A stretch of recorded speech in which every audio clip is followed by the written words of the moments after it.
Welcome to master mind of GK. Friends, एक बार फिर से आप लोग का स्वागत है मास्टर माइंड ऑफ जीके में।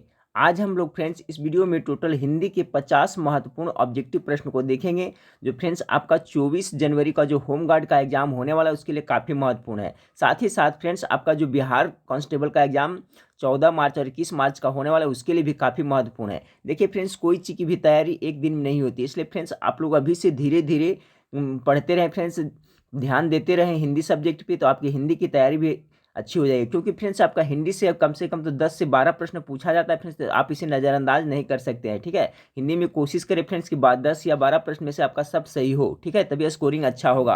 तो रिक्वेस्ट है फ्रेंड्स कि हमारे चैनल पर पहली बार आप विजिट कर रहे हैं तो चैनल को सब्सक्राइब कर बेल आइकन को दबा दीजिएगा फ्रेंड्स, तभी आपको सभी महत्वपूर्ण वीडियो का नोटिफिकेशन समय से मिलता रहेगा। ठीक फ्रेंड्स, तो इसमें 50 प्रश्न को देखते हैं। वीडियो अच्छा लगे तो लाइक जरूर कर दीजिएगा फ्रेंड्स, और इस वीडियो के नीचे डिस्क्रिप्शन में मेरा वेबसाइट का लिंक दिया हुआ है फ्रेंड्स, वहाँ पर जाकर के आप बहुत सारा हिंदी का प्रैक्टिस सेट, जीके जीएस का practice set free of cost कर सकते हैं। तो चलिए आज का पहला सवाल हिंदी का देखते हैं। सभी का लेवल बहुत अच्छा है, इसी टाइप का प्रश्न पूछा जाता है। जिसमें संदेह न हो कहते हैं उसे क्या कहा जाता है? सवाल नंबर 1 का राइट आंसर होगा फ्रेंड्स ऑप्शन नंबर बी, असंदिग्ध कहा जाता है। जिसमें संदेह न हो उसे क्या कहा जाता है? असंदिग्ध कहा जाता है। सवाल नंबर 2 को देखें, जिस पर मुकदमा चल रहा हो उसे कहते हैं। किसी पे अगर मुकदमा चल रहा है तो उसे हम लोग क्या कहते हैं? दो का तो अभियुक्त कहते हैं। ऑप्शन नंबर सी इसका राइट आंसर हो जाएगा। अगला सवाल 3 नंबर देखिए, सब अनेक शब्दों का एक शब्द है, इससे पूछा जाता है आपको। 3 नंबर सवाल है, जो आंखों के सामने हो उसे क्या कहते हैं?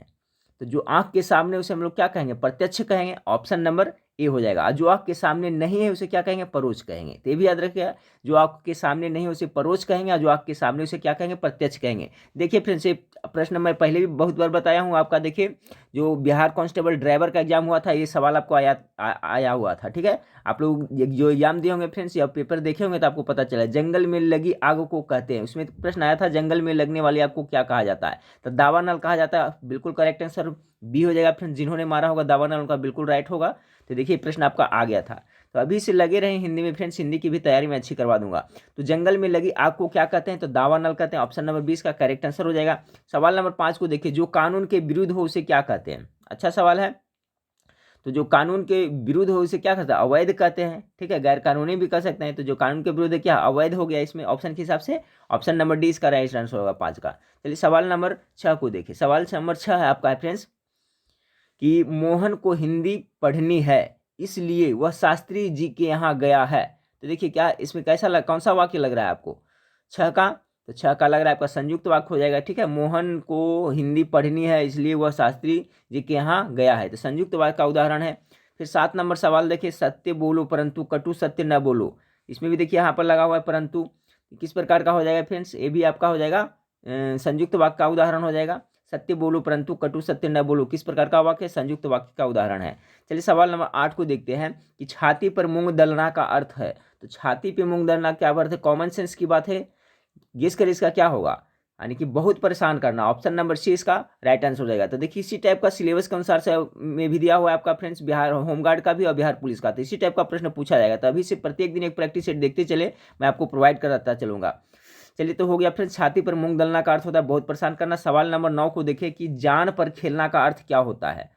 कॉमन सेंस लगाए, क्या होगा इसका राइट आंसर? जान पर खेलना, जोखिम उठाना, साहस दिखाना, हार मानना, जोर लगाना। जान पर खेलना मतलब क्या होता है? बहुत बड़ा जोखिम उठाना, नहीं जान पर खेल गया। ऑप्शन नंबर ए इसका बिल्कुल राइट आंसर हो जाएगा। साहस दिखाना नहीं होगा, जोखिम उठाना होगा। सवाल नंबर 10 का है, कान में तेल डालना का अर्थ क्या होता है? गेस करें। 10 का, यानी कान में तेल डालना अर्थात कुछ न सुनना। ऑप्शन नंबर 20 का बिल्कुल राइट आंसर हो जाएगा। आगे 9 2 11 होना का अर्थ क्या होता है? सभी जानते हैं फ्रेंड्स, भाग जाना होता है। ऑप्शन नंबर ए हो जाएगा। अगला है आपका कि गांठ में बांधना अर्थात क्या होता है? गांठ में बांधना, देखिए कोई कुछ कहीं पर सुने हुए कि इस बात को आप गांठ में बांध लें, यानी कि याद कर लें, खूब याद करना। 12 का राइट आंसर क्या हो जाएगा? ऑप्शन नंबर ए, गांठ में बांध लेना यानी खूब याद करना। अब चलिए देखिए फ्रेंड्स, इसी तरह से आपको वहाँ भी दिया जाता है फ्रेंड्स, कह रहा है यहाँ पर निर्देश में 13 से 17 निम्नलिखित गद्यांश के आधार पर 5 प्रश्न दिए गए हैं। उत्तर के रूप में 4 विकल्प दिए गए हैं जिनमें एक ही सही है। सही उत्तर का चयन करें। तो आपको गद्यांश पढ़ना है फ्रेंड्स, और इससे आपको 5 प्रश्न का उत्तर देना है। तो चलिए गद्यांश को पढ़ देते हैं कि जिंदगी के असली मजे उनके लिए नहीं है जो फूलों की छाह के नीचे खेलते और सोते हैं, बल्कि फूलों की छाह के नीचे अगर जीवन का कोई स्वाद छिपा है तो वह भी उनके लिए है जो दूर रेगिस्तान से आ रहे हैं, जिनका कंठ सूखा है, ओठ फटे हुए हैं और सारा बदन पसीने से तर है। पानी में जो अमृत वाला तत्व है उसे वह जानता है, जो धूप में खूब सूख चुका है वह नहीं, जो रेगिस्तान में कभी पड़ा ही नहीं। अब देखिए कह रहा है फ्रेंड्स कि यह गद्यांश किसका लिखा हुआ है, यह गद्यांश किसके द्वारा लिखा गया है, तो रामधारी शाह दिनकर के द्वारा लिखा गया है फ्रेंड्स, उसी से गद्यांश से लिया गया है, रामधारी सिंह दिनकर। ठीक है, उसके बाद में जिंदगी के असली मजे किनके लिए है, देखिए गेस करिए क्या होगा, जो आराम करते हैं, जो शहर में रहते हैं, जो परिश्रम करते हैं, जो पैसे वाला है। तो देखिए कॉमन सेंस की बात है फ्रेंड्स, क्या हो जाएगा इसका, जो परिश्रम करते हैं उसी के लिए जिंदगी के असली मजे किनके लिए है, जो परिश्रम करते हैं। अब फिर आगे है फ्रेंड्स आपका कि उपयुक्त गद्यांश में किस बात का महत्व बताया गया है, तो कौन सा बात का महत्व बताया गया है, तो आपका मेहनत यानी श्रम के बारे में बताया गया है। ऑप्शन नंबर सी इसका राइट आंसर हो जाएगा। आगे है फ्रेंड्स जो धूप में सूख चुका है से अभिप्राय क्या है, 16, तो जो यानी जो कड़ा परिश्रम करता है। ठीक है, ऑप्शन नंबर ए हो जाएगा, जो धूप में सूख चुका है से अभिप्राय क्या है, तो कड़ा परिश्रम करने वाला। फिर 17 नंबर सवाल है कि अमृत वाला तत्व का तात्पर्य क्या है, तो अमृत वाला यानी जीवन का सार से है, ऑप्शन नंबर ए इसका राइट है, अमृत वाला तत्व यानी कि जीवन का जो सार है। अगला है फ्रेंड्स मैया मैं तो चंद्र खिलौना लैहों में कौन सा अलंकार है, अलंकार के बारे में पूछा रहा है, तो 18 का जो राइट आंसर होगा ऑप्शन नंबर इसमें उपमा 18 का रूपक अलंकार है। ठीक है, मैया मैं तो चंद्र खिलौना लैहों में कौन सा अलंकार है, तो 18 नंबर सवाल का right answer option number D होगा, यानी कि रूपक अलंकार है। उसी तरह से देखिए फ्रेंड्स एक और है, इसमें अलंकार से पूछा है प्रश्न कि कंकन किंकिन नुपुर धुनी सुनी कहत खलन सनराम हृदय गुणी में कौन सा अलंकार है। 19 का जो आपका राइट आंसर होगा फ्रेंड्स ऑप्शन नंबर ए हो जाएगा, इसमें अनुप्रास है। ठीक है, कौन सा अलंकार है, तो अनुप्रास है। 19 नंबर सवाल का right answer option number A होगा। अब देखिए बहुत इंपॉर्टेंट सवाल है ये, रामचरितमानस किस भाषा में लिखा गया है, गेस करते चलिएगा फ्रेंड्स, आपका सही होता है गलत होता है। रामचरितमानस किस भाषा में है, ऑप्शन नंबर अवधि होगा, यानी option number C right answer हो जाएगा। 20 का जो हो जाएगा आपका सी। याद रखिएगा रामचरितमानस से जो अवधि भाषा में लिखा हुआ है। फिर है फ्रेंड्स खड़ी बोली का दूसरा नाम, टॉप मोस्ट VVI सवाल है फ्रेंड्स आपका ये हिंदी में, हिंदी का, तो गेस कीजिए खड़ी बोली का दूसरा नाम क्या कहा जाता है, कौरवी कहा जाता है। जी हाँ, क्या कहा जाता है, कौरवी। याद रखिएगा खड़ी बोली को कौरवी भी कहा जाता है, आप कौरवी कहें या खड़ी बोली कहें। ठीक है, इसका सामना कहा जाता है इसे भी, तो याद रखिएगा खड़ी बोली का दूसरा नाम कौरवी है। 22 नंबर सवाल को देखें, अधिकतर भारतीय भाषाओं का विकास किस लिपि से हुआ, टॉप मोस्ट VVI सवाल है, बताएं आप लोग गेस करें, जो अधिकतर भाषा है उसका विकास किस लिपि से हुआ है। सवाल नंबर 22 का क्या होगा फ्रेंड्स, ऑप्शन नंबर डी बिल्कुल राइट आंसर होगा, ब्रह्मी लिपि से। अधिकतर जितने भारतीय भाषा है उसका विकास आपका ब्रह्मी लिपि से हुआ है। तो ये देखिए इंपॉर्टेंट प्रश्न है। अगला प्रश्न, सभी प्रश्न देखिए सभी इंपॉर्टेंट है फ्रेंड्स, आप लोग हमारे चैनल से जुड़े रहें, आपको सिलेबस के अनुसार से होमगार्ड का और बिहार पुलिस का पूरी तैयारी करवाई जाएगी फ्रेंड्स। सवाल नंबर 23 को देखें, देवनागरी लिपि किस भाषा की लिपि है, बताएं फ्रेंड्स, देवनागरी किसकी है, सभी जानते होंगे हिंदी की है। अब चलिए जान लेते हैं, पंजाबी कौन सी लिपि में लिखी जाती है, तो गुरुमुखी लिपि में लिखी जाती है। याद रखिएगा उर्दू किस लिपि में लिखी जाती है फ्रेंड्स, तो ये आपका उर्दू लिखी जाता है नस्तालिक लिपि में लिखा जाता है, किसमें, नस्तालिक। याद रखिएगा उर्दू है जो मुख्य रूप से नस्तालिक लिपि में लिखा जाता है, पंजाबी है जो गुरुमुखी लिपि में लिखा जाता है, और हिंदी है जो देवनागरी लिपि में लिखा जाता है। और बच गया क्या फ्रेंड्स आपका बांग्ला, तो बांग्ला का आपका पूर्वी नागरी लिपि में लिखा जाता है। ठीक है, बांग्ला है जो पूर्वी नागरी लिपि में लिखा जाता है। तो ये सब याद रखें, उर्दू को नस्तालिक हो गया, पंजाबी का गुरुमुख हो गया, हिंदी का देवनागरी हो गया। अगला सवाल बहुत इंपॉर्टेंट फ्रेंड्स, ये जो संयोगी 6 वर्ण है किसका योग से बना है, तो याद रखिए फ्रेंड्स, देखिए संयोगी 6 है जो संयुक्त व्यंजन के उदाहरण है। ठीक है, और संयुक्त व्यंजनों की संख्या कितनी है फ्रेंड्स, तो ये भी याद रखिए टोटल कितनी है, 4 है। कौन कौन है तो वो भी मैं बताता हूँ, जैसे एक संयोगी 6 एक संयुक्त वर्ण है, व्यंजन है, त्र है जो संयुक्त व्यंजन है, उसके बाद में ज्ञ है, उसके बाद में क्या है, स्र है, यही 4 है जो संयुक्त व्यंजन है। तो संयुक्त व्यंजन किसे कहते हैं, जो दो शब्द से मिलकर के बना होता है फ्रेंड्स। तो देखिए ये जो संयोगी 6 किससे किससे मिलकर बना हुआ है, पूछा जाता है बार बार। तो सवाल नंबर 24 का राइट आंसर क्या होगा, गेस करें, ऑप्शन नंबर आपका क्या होगा, ए हो जाएगा। ठीक है, यानी आधा क में हलंत लगा रहेगा इस तरह से फ्रेंड्स, और आपका मूर्धन्य श, ठीक है, मूर्धन्य श, इसको जब मिक्स करके ही आपको संयोगी छ बनता है, संयुक्त वर्ण। तो आप याद रखिएगा, संयुक्त वर्णों की संख्या 4 बता दिए फ्रेंड्स, वो भी आप जरूर याद रखिएगा। तो 24 का right answer option number A हो गया। अगला सवाल को देखें, निम्नलिखित में से कौन सा वर्ण उच्चारण की दृष्टि से दंत्य नहीं है? अच्छा सवाल है फ्रेंड्स, देखिए उच्चारण से संबंधित से आपको प्रश्न पूछा जाता है, तो दंत से उच्चारण इसमें कह रहा है नहीं है, ठीक है फ्रेंड्स। तो कौन होगा इसका राइट आंसर, गेस करिए। इसका right answer option number D हो जाएगा। देखिए त, द, न, ये दंत से उच्चारण होता है, लेकिन ट है फ्रेंड्स आपका, जो आपका दंत से नहीं होता है। ट का उच्चारण किससे होता है, तो मूर्धा से होता है। ट का उच्चारण क्या होता है, टवर मूर्धा से होता है, याद रखिएगा। उसके बाद में फ्रेंड्स आपका अगला सवाल को देखते हैं कि क वर्ण उच्चारण की दृष्टि से क्या है। तो क बोलिए, देखिए फ्रेंड्स कंठ से होता है। ऑप्शन नंबर बी इसका 26 का राइट आंसर हो जाएगा, 26 का बी हो जाएगा। अब देखिए कह रहा है फ्रेंड्स आपका कि निम्नलिखित में से कौन सा वर्ण घोष है। तो देखिए घोष और अघोष का भी कॉन्सेप्ट आप लोग क्लियर रखिएगा, ठीक है फ्रेंड्स। ये सब हिंदी व्याकरण का कॉन्सेप्ट क्लियर रखिएगा। मैं बता देता हूँ कि घोष किसे कहते हैं, ठीक है फ्रेंड्स। तो घोष ऐसे वर्ण को कहते हैं जिसको बोलने पर क्या होता है, स्वर रज्जु में क्या होता है, कंपन होता है। देखिए वो बोलिएगा ना, तो जो हमारा स्वर रज्जु होता है, जो हमारा स्वर रज्जु होता है, उसमें क्या होता है, कंपन होता है। अब बोल करके आप इसको पकड़ सकते हैं फ्रेंड्स। तो कारण निम्न में से कौन सा वर्ण घोष है, ठीक है। तो 27 का जो राइट आंसर क्या हो जाएगा, ऑप्शन नंबर सी, द है, जो घोष वर्ण है। जैसे कि और उदाहरण बताते हैं, द देखिए झंकृत, ग, घ, ज, झ, ड, आपका ढ, ये आपका झ, ठीक है फ्रेंड्स। उसी तरह से ज, ये सब शब्द बोलते हैं तो हमारा क्या है कि स्वर रज्जु में क्या होता है, वाइब्रेट होता है, कंपन होता है। तो जिसको बोलने में कंपन होता है उसको घोष कहते हैं फ्रेंड्स, और जो नहीं होता है उसको अघोष कहते हैं। तो देखिए घोष का उदाहरण तो मैं बता दिया, जैसे कि इसमें तो द हो जाएगा फ्रेंड्स, द हो गया, उसके बाद में ग हो गया, उसके बाद में आपका घ हो गया, उसके बाद में ज हो गया, उसके बाद में झ हो गया, ये सब घोष है। अब अघोष में कौन कौन आ जाएगा फ्रेंड्स, तो देखिए अघोष में जिसमें नहीं होता है, जैसे उदाहरण में आप ले सकते हैं अघोष में, जैसे क क बोले, ख बोले, इसके बाद में क ख हो गया, फिर ग तो हो जाता है, प बोले, ठीक है, उसके बाद में ट बोले, फिर थ बोले। ये सब में देखिए तो आपका स्वर रज्जु कंपन होता है, उसमें कंपन नहीं होता है। तो वही हो गया फ्रेंड्स, जिसको बोलने में हमारे तो पकड़ सकते हैं, जैसे कि ज बोल रहे हैं तो देखिए यहाँ पर कंपन हो रहा है, ठीक है। इस तरह से आप पकड़ सकते हैं घोष और अघोष। चलिए तो सवाल नंबर अब देखते हैं 28 से 32 में क्या है, निम्नलिखित में से वर्तनी की दृष्टि से कौन सा शब्द शुद्ध है। देखिए वर्तनी से भी आपको प्रश्न पूछा जाएगा। तो ये प्रैक्टिस सेट में आपको फ्रेंड्स जिस तरह से आपको पूछा जाएगा उसी तरह से सेट किया हुआ है, ठीक है। बहुत अच्छा प्रैक्टिस सेट है। 28 का देखिए शीर्षक किस तरह से लिखा जाएगा, फटाफट गेस करते चलिएगा फ्रेंड्स। सवाल नंबर 28 का राइट आंसर क्या होगा। शीर्षक सिंपल है, इस तरह से लिखा जाता है शीर्षक, option number C right answer हो जाएगा। मंत्रिमंडल किस तरह से लिखा जाता है, गेस करें। तो मंत्रिमंडल आपका ऑप्शन नंबर 20 का राइट आंसर हो जाएगा। मंत्रिमंडल इस तरह से लिखा जाता है, बाकी तीन है जो गलत है। अतिथि किस तरह से लिखा जाता है, अतिथि, तो 30 का क्या हो जाएगा, अतिथि, गेस करें फ्रेंड्स। अतिथि इसमें भी लिखा हुआ अतिथि, यानी दोनों में हर्षिकार होता है, ऑप्शन नंबर बी हो जाएगा, ठीक है फ्रेंड्स। अ, ती और थी, ठीक है, इस तरह से होगा। यानी आपका सवाल नंबर जो 30 है इसका right answer option number B हो गया। चलिए सवाल नंबर 31 को देखते हैं। पूर्ति किस तरह से लिखा गया, सिंपल दिख रहा है फ्रेंड्स, ऑप्शन नंबर सी 31 का बिल्कुल राइट आंसर हो जाएगा। निरस्ता कैसे लिखाएगा, तो सिंपल लिखाता है फ्रेंड्स, निरसता, जिसमें रस का भाव नहीं हो, निरस्ता हो, निरस हो, ठीक है।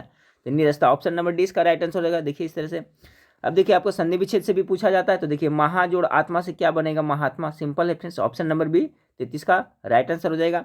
रमा जोड़ इस क्या होगा, इसमें कह रहा है कौन सी संधि है, रमा जोड़ इस 34 का, इसमें आपका रमा जोड़ ईस यानी गुण संधि है, ठीक है फ्रेंड्स, ऑप्शन नंबर सी का बिल्कुल राइट आंसर हो जाएगा। रमा जोड़ इसमें आंसर आपका इसको करिएगा फ्रेंड्स, क्या होगा, तो रमेश होगा ना। तो आपका इसमें जो गुण संधि है। अगला है फ्रेंड्स कि उच्चारण का सही संधि विच्छेद क्या होगा, तो उत जोड़ चारण कहाँ लिखा है देख ले, ऑप्शन नंबर डी है, ठीक है। इस तरह से उत होगा तब में हलंत लगेगा, जोड़ चारण उच्चारण हो जाएगा। रसोई घर में कौन सा समास है, ठीक है फ्रेंड्स, रसोई घर में कौन सा समास है, तो गेस करें। देखिए तो आपको जो समास इसको जब विग्रह करिएगा फ्रेंड्स, इसमें देखिएगा तो चिन्ह आएगा, इसमें देखिए तत्पुरुष का चिन्ह आता है। और तत्पुरुष का कितना चिन्ह है फ्रेंड्स, सभी को याद रखिएगा, तत्पुरुष समास का और कारक का भी याद रखिएगा। तो रसोई में कौन सा समास था, रसोई के लिए घर, ठीक है। तो के लिए घर देखिए किसका चिन्ह आ रहा है, तत्पुरुष का आ रहा है कि नहीं। अब तत्पुरुष में पढ़िएगा फ्रेंड्स तो उसका चिन्ह विभक्ति में देखिएगा, तो के लिए किसके होता है, संप्रदान में होता है। संप्रदान का क्या होता है, के लिए होता है। तो रसोई घर, तो देखिए रसोई के लिए घर आ जाएगा तो क्या हो जाएगा, तत्पुरुष समास हो जाएगा। जैसे विद्यालय, विद्या का आलय, इसमें भी देखिए का चिन्ह आ रहा है, कर्ता ने कर्म को यानी आप संबंध का रहा है, तो ये सब भी हो जाएगा आपका। जैसे चिड़ी मार, तो चिड़िया को मारने वाला, ये सब है जो तोड़िएगा तो सब में देखिए इसका चिन्ह आएगा, तो उसको तत्पुरुष समास के अंतर्गत रहेगा। चिड़ी मार हो गया फ्रेंड्स, तड़ी पार हो गया, बहुत सारा ऐसा शब्द मिलेगा आपको। रसोई घर हो गया, विद्यालय हो गया, विद्या कालय हो गया, पाठशालय हो गया, ये सभी है जो तत्पुरुष समास का ही उदाहरण है। तो रसोई घर, तो रसोई के लिए घर, जैसे पाक घर, तो पकवान के लिए घर, तो ये सब आ जाएगा तत्पुरुष समास के अंतर्गत। तब समझ गए होंगे फ्रेंड्स। और सबका विभक्ति भी याद रखिएगा, चिन्ह वाला। आगे देखिए नीलगाय में कौन सा समास है, तो इसमें देखिए कर्मधारय समास का उदाहरण हो जाएगा। ठीक है, सवाल नंबर 37 का जो राइट आंसर हो जाएगा ऑप्शन नंबर आपका सी हो जाएगा, कर्मधारय समास आता है इसमें। अब देखिए अगला है पीताम्बर, पित है अंबर जिसका, अर्थात विष्णु। ये भी याद रखें, पीताम्बर किसको कहा जाता है, तो विष्णु भगवान कहा जाता है। तो जब भी इस तरह से आएगा जिसका तीसरा कोई अर्थ निकलता है फ्रेंड्स, तो बहुब्रीहि समास हो जाएगा। नहीं, बहुत अर्थ निकल रहा है, जैसे पीताम्बर, पित है जो यानी कि बहुब्रीहि अर्थात वाला आ रहा है। ठीक है, जैसे लंबोदर, जिसका लंबा है उदर, अर्थात गणेश जी, तो बहुब्रीहि समास के अंदर। नीलकंठ, जिसका कंठ है नीला, अर्थात शंकर भगवान, तो बहुब्रीहि समास। तो इस तरह से आप इसको पकड़ सकते हैं। तो बहुब्रीहि पकड़ लें फ्रेंड्स, आप तत्पुरुष समास भी पकड़ सकते हैं। अब एक आता है द्वंद्व आता है कि दिग्गु आता है। ठीक है, तो उसका भी उदाहरण आएगा, तो मैं आपको कॉन्सेप्ट क्लियर कर दूंगा। तो चलिए अगला सवाल है फ्रेंड्स आपका कि चारपाई पर चादर बिछा दीजिए, वाक्य में पर कौन सा कारक है। अभी बताया था फ्रेंड्स कि आपका जो विभक्ति है, कर जो कारक है इसका विभक्ति याद रखिएगा। तो एक बार फिर से देख ले फ्रेंड्स, कर्ता का क्या होता है, कर्ता का विभक्ति होता है ने। देखते चलिए, कर्ता ने कर्म को, कर्ता ने कर्म को और करण से या द्वारा, तीन हो गया। उसके बाद में संप्रदान क्या होता है, के लिए, संप्रदान का विभक्ति चिन्ह क्या होता है, के लिए। उसके बाद आपादान मतलब क्या होता है, आपादान का होता है से होता है, लेकिन फ्रेंड्स करण का से भी होता है, आपादान के से होता है। तो से आपादान वाला जब जुदाई होता है तब प्रयोग होता है। उसके बाद संबंध का कारक चिन्ह क्या होता है, तो में होता है या का होता है। ठीक है, उसके बाद में अधिकरण का चिन्ह क्या होता है, तो में और पर होता है। यही देखिए आपका याद रहेगा फ्रेंड्स, तो पता चलेगा। अब देखिए चरपाई पर चादर कर रहा है, तो अभी किसका चिन्ह आया, अधिकरण क्या आया, तो देखिए यहाँ पर अधिकरण है ऑप्शन में, ऑप्शन नंबर 20 का राइट आंसर हो जाएगा। तो याद रखिएगा, कर्ता ने कर्म को करण से, के या द्वारा, संप्रदाय के लिए, अपादान से, संबंध में हो गया, में का के की, अधिकरण में और पर, और एक संबोधन होता है उसमें अरे हे ए होता है। तो सबका विभक्ति याद रखिएगा। तो यहाँ कॉन्सेप्ट क्लियर हुआ फ्रेंड्स। चरपाई पर चादर, पर आ रहा है अधिकरण का, option number B right answer होगा। अगला फ्रेंड्स, वह घर से बाहर गया में कौन सा कारक होगा, तभी बताया था फ्रेंड्स कि आपादान में जुदाई जब होता है तो आपादान हो जाएगा, घर से बाहर गया। ठीक है, तो इसमें आपादान कारक का चिन्ह हो जाएगा। तो सिंपल है फ्रेंड्स, थोड़ी सी ध्यान देने की बात है, हिंदी पर आपकी 10 प्रश्न पक्का फिक्स पकड़ा जाएगा। अब आ जाइए फ्रेंड्स आपका अग्नि का पर्यायवाची शब्द। देखिए पूरा कंप्लीट प्रैक्टिस सेट है फ्रेंड्स आपका बिहार पुलिस और होम गार्ड के लिए, इसलिए देखिएगा फ्रेंड्स, बीच बीच में आपको प्रोवाइड कराता रहूँगा। आप लोग को रिस्पांस मिलना चाहिए फ्रेंड्स, वीडियो पर लाइक आना चाहिए और कमेंट जरूर आना चाहिए, तभी मैं इस हिंदी का भी कंटिन्यू आपको क्लास लेता रहूँगा। ठीक है फ्रेंड्स, 41 का देखिए क्या कर रहा है कि अग्नि का पर्यायवाची यानी सेनोनिम, पर्यायवाची मतलब समझ रहे हैं, सेनोनिम शब्द अर्थात आपका एक अर्थ वाला शब्द कर रहा है। तो अग्नि का क्या, हुतासन कहा जाता है। ठीक है, अग्नि को हुतासन कहा जाता है। चलिए ये सब का अर्थ जाना है। सोम मतलब क्या होता है, अमृत होता है, पीयूष होता है। ठीक है, अच्छी मतलब क्या होता है, आंख होता है, नेत्र होता है। आलय मतलब क्या होता है, घर होता है, निकेतन होता है। ठीक है, तो अग्नि का पर्यायवाची शब्द पूछा जा रहा था, तो हुतासन होता है। ठीक है, अग्नि का। चलिए कमल का पर्यायवाची शब्द पूछा जा रहा है, तो इसमें जलज हो जाएगा फ्रेंड्स। जल्दी मतलब समुद्र होता है। पीयूष मतलब क्या होता है, तो अमृत होता है। जलद मतलब क्या होता है फ्रेंड्स, इसमें मतलब भी आपका समुद्र होता है, तो याद रखिएगा। सॉरी, जलज, इसमें थोड़ा सा कंफ्यूज हुआ है फ्रेंड्स। देखिए जलज मतलब कमल का पर्यायवाची शब्द, आपका आंसर तो ये हो गया फ्रेंड्स। जल्दी मतलब समुद्र होता है। पीयूष मतलब क्या होता है आपका, पीयूष मतलब अमृत होता है। और जलद मतलब क्या होता है फ्रेंड्स, तो जलद मतलब मेघ होता है। ठीक है, याद रखिए, जलद मतलब मेघ होता है। इसका या तो बादल कह सकते हैं, ठीक है, या तो आप इसको घन कह सकते हैं, ये जलद का। तो सबका याद रखिए फ्रेंड्स, थोड़ा सा ध्यान दें। जलद रहेगा तो मेघ, बादल, घन हो गया। पीयूष का आपका अमृत हो गया। जलज मतलब कमल हो गया। जलधि मतलब समुद्र हो गया। तो कमल का पूछा जा रहा था, तो ऑप्शन नंबर ए इसका राइट आंसर हो जाएगा। थोड़ा जूम कर देते हैं फ्रेंड्स ताकि आपको अच्छा से दिखाई दे। चलिए अगला शब्द है फ्रेंड्स कि इंद्र का पर्यायवाची शब्द है, बहुत इंपॉर्टेंट है फ्रेंड्स। इसमें बड़ा थोड़ा टफ करके दिया है, इंद्र का पर्यायवाची शब्द सिंपल वाला नहीं दिया है। इसे इंद्र का पर्यायवाची शब्द कौन कौन होता है फ्रेंड्स, मैं बता दूंगा दो चार, इसका जान ले फ्रेंड्स। इसका राइट आंसर ऑप्शन नंबर 2 होगा, मधवा मतलब इंद्र होता है। ऐसे देखिए इंद्र का हो जाता है पुरंदर हो जाता है, फिर आपका देवपति हो गया। ठीक है, पुरंदर, देवपति, मेघराज, सुरेंद्र, महेंद्र, सुरेश, माधवा। ठीक है, ये सभी है जो देवेंद्र, ये सब किसका है, ये आपका इंद्र का पर्यायवाची शब्द, तो सबका पर्यायवाची शब्द जरूर याद रखें 2-4 फ्रेंड्स। पूछा जाता है ऐसे प्रश्न, घर का पर्यायवाची शब्द कौन होगा, तो घर का भी क्या बताए फिर, निकेतन होता है, आलय होता है, ठीक है। इसका ऑप्शन नंबर बी इसका बिल्कुल राइट आंसर होगा। अगला है हरिण, हरिण का पर्यायवाची क्या होता है, मृग होता है, ऑप्शन नंबर डी इसका बिल्कुल राइट आंसर होगा। चलिए फ्रेंड्स अगला है आपका उपकार का विलोम शब्द क्या होगा, ठीक है, इसका राइट आंसर क्या होगा फ्रेंड्स, सवाल नंबर 46 का। उपकार का अपकार हो जाएगा। आगत का विलोम शब्द क्या होता है, आगत का अनागत हो जाएगा। 47 नंबर सवाल का राइट आंसर क्या हो जाएगा, ऑप्शन नंबर ए हो जाएगा। चलिए अगला है सापेक्ष का विलोम शब्द क्या होगा, सापेक्ष का 48 का गेस करें फ्रेंड्स। सापेक्ष का आपेक्ष नहीं होगा, निरपेक्ष होगा। इस पर देखिए अक्सर विद्यार्थी कंफ्यूज होता है, सापेक्ष का आपेक्ष नहीं, सापेक्ष का निरपेक्ष होगा। अगला है फ्रेंड्स आपका स्मरण का विलोम शब्द क्या होगा। इसमें भी देखिए स्मरण का क्या होता है, तो स्मरण मतलब याद करना, तो कोई कोई भूलना मार देता है यानी कि भूलता है, ये नहीं फ्रेंड्स। स्मरण का विस्मरण होता है, जो ऑप्शन में दिया हुआ है विस्मरण, ऑप्शन नंबर 49 का राइट आंसर ऑप्शन सी हो जाएगा। स्मरण का क्या हो जाएगा, विलोम शब्द, उल्टा शब्द विस्मरण हो जाएगा। अगला है फ्रेंड्स आपका अथ का विलोम शब्द क्या होता है। अथ मतलब क्या होता है फ्रेंड्स, अथाह, ठीक है। अथ मतलब क्या, अथाह, जिसका कोई सीमा नहीं है, तो इसका क्या हो जाएगा, इति हो जाएगा, ठीक है। यानी तो अथ मतलब एक तरह से करें शुरुआती, तो इति मतलब क्या होता है, अंत होता है। यानी कि 50 नंबर सवाल का ऑप्शन नंबर डी बिल्कुल राइट आंसर हो जाएगा। क्या हो जाएगा फ्रेंड्स आपका, डी इति।